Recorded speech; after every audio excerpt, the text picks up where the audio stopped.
আসসালামু আলাইকুম ওরহমতুল্লাহি ওবরাকাতু। সুপ্রিয় দর্শক শ্রোতা, দিনী ভাই বোনেরা, দেশের জনপ্রিয় দৈনিক কালের কণ্ঠের মাল্টিমিডিয়া কর্তৃক আয়োজিত বরকতময় রমজান অনুষ্ঠানে আপনাদের সবাইকে স্বাগতম। প্রিয় দর্শক, আজ কথা বলবো ইসলামী ইফতার পার্টির বিধান এবং এ বিষয়ে কিছু সতর্কতা প্রসঙ্গে। প্রিয় দর্শক, প্রথমে আমাদের মনে রাখতে হবে ইসলামে একজন রোজাদার ব্যক্তির সবচেয়ে আনন্দের জায়গা হচ্ছে ইফতারের সময়। সারাদিন রোজা রাখার পর যখন তিনি ইফতার করতে যান, এটি হচ্ছে তার সবচেয়ে আনন্দের জায়গা।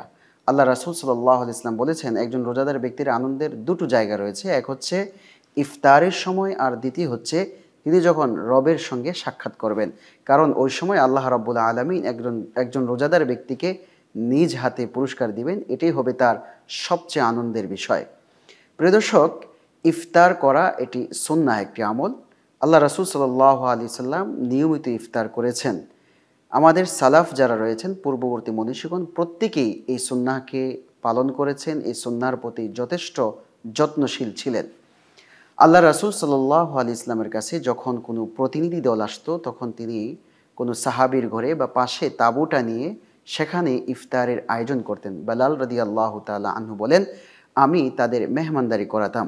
এজন্য নিজে ইফতার করা এবং অন্যকে ইফতার করানো, ইসলামের এই দুটোই একটি গুরুত্বপূর্ণ বিধান। নিজে ইফতার করলে যেমন সওয়াব পাবে, পাশাপাশি অন্যকেও যদি কেউ ইফতার করায় তাহলে তার জন্য সমপরিমাণ সওয়াবের বিধান রয়েছে। সুতরাং আমাদের এই বিষয়ে প্রতিযোগিতা করা উচিত যে আমরা সর্বাত্মক চেষ্টা করব নিজে ইফতার করা এবং অন্যকে ইফতার করানোর চেষ্টা করা। এখন প্রশ্ন হলো যে আমরা নিজেরা ইফতার করব, অন্যকে ইফতার করাবো, এটা কি খুব আয়োজন করে করতে হবে না স্বাভাবিক করলেই যথেষ্ট হবে?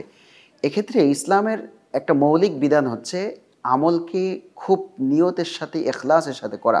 এক্ষেত্রে কেউ যদি বড় আয়োজনেও কেউ ইখলাসের সাথে করে, তাতে কোনো সমস্যা নেই। এটা অন্যের জন্য একটা উদাহরণ হবে, অন্যের জন্য একটা উৎসাহের জায়গা হবে। হযরত জাকারিয়া রহমতুল্লাহ আলাইহি, আমাদের নিকটতম একজন আকাবির, উনি বলেন, আমরা কান্দালাতে যখন ইফতারের আগ মুহূর্তে বিশাল এক ডেগের ভিতরে বিরিয়ানি রান্না করতাম এবং সেখানে ছোট ছোট প্যাকেট করে আমরা নারীদের ঘরে পৌঁছে দিতাম। বাকিগুলো আমরা একসঙ্গে পথচারীদের সঙ্গে যারা যারা ছিল সকলেই মিলে একসঙ্গে ইফতার করতাম। এটি আমাদের দেশেও আছে আলহামদুলিল্লাহ, এবং আমরা পূর্ব যুগ থেকে দেখে আসতেছি যে একসঙ্গে ইফতার করার, এটার মধ্যে যেমন একটা আনন্দ রয়েছে, মিল মহব্বত রয়েছে, পাশাপাশি এটা একটা সুন্নাহ বটে। এখন প্রশ্ন হলো, আমাদের দেশে যে ইফতার পার্টিগুলো হয় এটি স্বাভাবিকভাবে দুই ধরনের হয়ে থাকে। একটি হচ্ছে ইনডোর, আরেকটি হচ্ছে আউটডোর। বাইরে এমন কিছু ইফতার পার্টি হয়, যেমন একটা জায়গা করা হয়, সেখানে কিছু ইফতার রাখা হয়, ইফতার সামগ্রী, সেগুলো পথচারী বা যারা রয়েছেন তাদের সবাইকে বিলি করা হয়।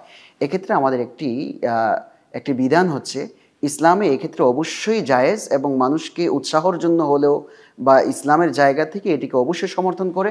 তবে একটি বিষয় অবশ্যই লক্ষ্য রাখতে হবে, যখন আমরা কাউকে ইফতার দেব সেক্ষেত্রে খুব ফটো তোলার জন্য, ভিডিও করার জন্য, অন্যকে দেখানোর জন্য যে আমি এই কাজটা করেছি, আমার মাধ্যমে এই কাজটা হয়েছে, এই জায়গা থেকে একটু বেরিয়ে আসা উচিত। কারণ আমাদের সমাজে এখন খুব বেশি হয়ে গেছে যে সামান্য একটা ইফতারের প্যাকেট দিয়ে তার যে পরিমাণ তাকে ফটোশ্যুটের মাধ্যমে মানুষের কাছে পৌঁছানো হয়, অনেক সময় তিনি বিব্রত বোধ করেন। এজন্য আমাদের উচিত হবে কিছুটা সময়ের জন্য হলো আমরা নীরবে আউটডোরে কিছুটা ইফতার বিতরণ করব। এটাও এক ধরনের ইফতার মাহফিল। আর আরেকটি বিষয় হচ্ছে ইনডোরে ইফতার মাহফিলের আয়োজন করা, ইফতার পার্টি করা, সাহারি পার্টি করা। এক্ষেত্রে ইসলামের বিধান কি? এক্ষেত্রে ইসলামের বিধান খুবই সুস্পষ্ট। অন্যকে যদি এই নিয়তে ইফতার করানো হয় যে আমরা সবাই একসঙ্গে মিলেমিশে ইফতার করব, যেমন কোনো কোম্পানি থেকে যে আমরা সবাই, সকল কর্মচারী যারা এখানে আছেন, যারা সহকর্মী রয়েছেন, আমরা একসঙ্গে ইফতারি করব, এক্ষেত্রে একটা ভালো দিক এবং ইতিবাচক দিক যে সবাই একসঙ্গে সবসময় ইফতার করার সুযোগ হয় না, এজন্য একবার একসঙ্গে ইফতার করা, এক্ষেত্রে কোনো ধরনের বিধিনিষেধ নেই, বরং এটা প্রশংসনীয় দিক।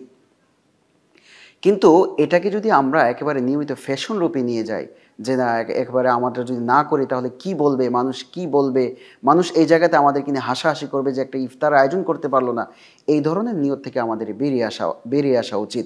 তাই এক্ষেত্রে আমরা বলবো, ইনডোর যে আমরা ইফতার আয়োজনগুলো করি, ইফতার পার্টি করি বা সাহারি পার্টি করি, এক্ষেত্রে আমাদের কয়েকটা বিষয় অবশ্যই লক্ষ্য রাখতে হবে। জায়েজ তো অবশ্যই বটে, তবে লক্ষণীয় বিষয়গুলো আমাদেরকে ভালোভাবে মনে রাখতে হবে। এক নম্বর বিষয় হচ্ছে, এই সমস্ত ইফতার পার্টি বা সাহারি পার্টির ক্ষেত্রে আমাদের নিয়তকে বিশুদ্ধ করতে হবে। মানুষকে দেখানোর জন্য এই আয়োজন করা, মানুষকে খুশি করার জন্য এই আয়োজনগুলো করা থেকে আমাদেরকে বিরত থাকতে হবে।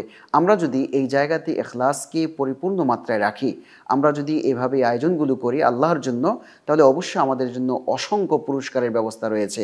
আল্লাহ রাব্বুল আলামিন কোরআন মাজিদে ইরশাদ করেছেন, মাথালুল্লাযীনা ইউনফিকুনা আমওয়ালাহুম ফি সাবিলিল্লাহ কামাথালি হাব্বাতিন আনবাতাত সাবআ সানাবিলা ফি কুল্লি সুমবুলাতিন মিয়াতু হাব্বা ওয়াল্লাহু ইউযাইফু লিমান ইয়াশা। কোনো ব্যক্তি যখন কোনো আমল করে আল্লাহ তাআলা তাকে 700 পরিমাণ নেকে পরিপূর্ণ করে দেন।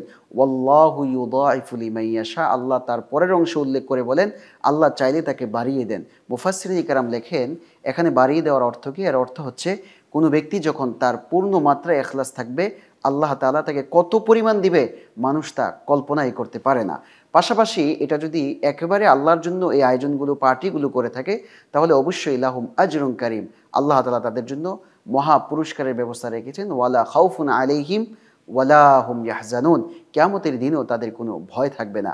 পাশাপাশি কেউ যদি লোক দেখানোর জন্য করে, বিশাল ধরনের অনেক কোটি টাকা, অনেক লক্ষ টাকা খরচ করে, আর এটা যদি কেবলমাত্র মানুষকে দেখানোর জন্য, ফটোশ্যুটের জন্য কেউ করে থাকে, তাহলে অবশ্যই মনে রাখতে হবে কোরআনের ওই আয়াতকে। আল্লাহ রাব্বুল আলামিন বলেন, কোনো ব্যক্তি যদি মানুষকে খোঁটা দেওয়ার উদ্দেশ্যে, মানুষকে দেখানোর জন্য এই আয়োজনগুলো করে, তাহলে তাদের উদাহরণ তোমরা মনে রাখো, যেমন একটা মসৃণ পাথর, ওই পাথরের উপরে কেউ যদি বালি রাখে আর প্রচণ্ড বৃষ্টি যদি এসে এই বালিগুলোকে সরিয়ে দেয়, তাহলে ওই পাথরের উপর আর কোনো ধরনের বালি থাকবে না। ঠিক তেমনিভাবে কেউ যদি আয়োজনগুলো লোক দেখানোর জন্য করে থাকে, তাহলে মনে রাখতে হবে তারা টাকা খরচ করতে পারে বটে, তবে এই আয়োজনের কোনো পরিমাণ মূল্য এবং সওয়াব আল্লাহর কাছে পাবে না। তাই এই জন্য আমাদের এই বিষয়টা খুবই লক্ষ্য রাখা উচিত। দ্বিতীয় বিষয়টি হলো, এই ইফতার আয়োজনগুলোতে আমাদের অধিক পরিমাণে অপচয় হয়, সুতরাং এই অপচয় থেকে আমাদেরকে বেঁচে থাকতে হবে। আরেকটি বিষয় লক্ষ্য রাখতে হবে, এই ইফতার পার্টিগুলোতে অনেক ধরনের গ্যাদারিং হয়ে থাকে, এই সময়গুলো আমাদের নষ্ট হয়। ইফতারের আগ মুহূর্তে দোয়া কবুলের সময় বা সাহারির সময়গুলোতে দোয়া কবুলের সময়, এই সময়গুলোতে আমরা যেন এমন আয়োজন করি যে আয়োজনে আমাদের কমপক্ষে ইফতারের আধা ঘন্টা আগে সকলেই নীরবভাবে বসে আমরা যেন দোয়া করতে পারি। আরেকটি বিষয় অবশ্যই লক্ষ্য রাখতে হবে, ইফতার মুসলমানদের জন্য, অবশ্যই অমুসলিমদেরকে দাওয়াত দেওয়া জায়েজ আছে এবং তাদেরকে ইসলামের সৌন্দর্য দেখানোর জন্য তাদেরকে আমন্ত্রণ জানানো এটা বৈধ। তবে ইদানিং কিছু বিষয় লক্ষ্য করা যাচ্ছে যে ইফতার মাহফিলগুলোতে অমুসলিমদেরকে খুব ভালোভাবে হাইলাইট করে থাকে, অর্থাৎ মুসলিম কোনো এমন প্রতিনিধি থাকে না যার কথা শুনবে এবং যার কথা শুনে তারা সেই বিষয়গুলো গ্রহণ করবে। অমুসলিমদেরকে বিশেষ একটা জায়গায় দেওয়া হয়, যার ফলে মুসলিমদের স্বাতন্ত্র্য এখানে নষ্ট হয়।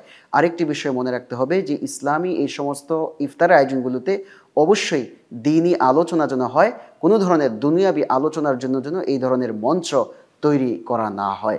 আল্লাহ রাব্বুল আলামিন আমাদের ইফতার আয়োজনগুলোকে কবুল করুক এবং এই বিষয়গুলোতে আমাদের সতর্কতা অবলম্বনেরও তৌফিক দান করুন। আমিন।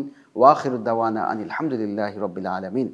প্রিয় দর্শক, চলুন এই মুহূর্তে, ইফতারের আগ মুহূর্তে আমরা দোয়া কবুলের এই সময় আল্লাহর কাছে সংক্ষিপ্ত মুনাজাতে শরীক হই। আলহামদুলিল্লাহি রাব্বিল আলামিন ওয়াসসালাতু ওয়াসসালামু আলা সাইয়্যিদিল আমবিয়াই ওয়াল মুরসালিন ওয়া আলা আলিহি ওয়া আসহাবিহি আজমাইন। ইয়া আল্লাহ, আমাদের সব গুনাহ মাফ করে দেন।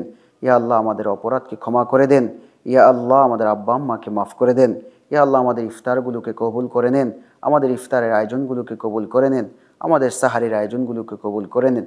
রমজানের সব আমলগুলো ত্রুটি ক্ষমা করে আল্লাহ সব আমলগুলো আমাদের জন্য কবুল করে নেন। ইয়া রব্বাল আলামিন, আমাদের সঙ্গে যারা শরীক হয়েছেন, ইয়া আল্লাহ, তাদের সবাইকে কবুল করে নেন।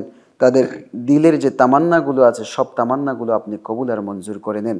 ইয়া আল্লাহ, রমজান বরকতময় রমজান অনুষ্ঠানকে আপনি কবুল করে নেন। ইয়া আল্লাহ, এর সাথে সংশ্লিষ্ট সবাইকে আপনি কল্যাণ দান করে দেন। ইয়া আল্লাহ, বসুন্ধরা গ্রুপের মাননীয় চেয়ারম্যান সহ যারা তাদের পরিবারবর্গ রয়েছে, আল্লাহ সবাইকে সার্বিক কল্যাণ দান করে দেন। তাদের দ্বীনি প্রোগ্রামগুলোকে আপনি কবুল করে নেন। ওয়া সাল্লাল্লাহু তাআলা আলা খায়রি খালকিহি মুহাম্মদ ওয়া আলিহি ওয়া আসহাবিহি আজমাইন বিরহমাতিকা ইয়া আরহামার রাহিমিন। প্রিয় দর্শক, এতক্ষণ আমাদের সঙ্গে থাকার জন্য অসংখ্য ধন্যবাদ। পরবর্তী অনুষ্ঠান দেখার আমন্ত্রণ জানিয়ে আজকের মতো এখানেই বিদায় নিচ্ছি। আসসালামু আলাইকুম ওয়া রাহমাতুল্লাহি ওয়া বারাকাতুহু।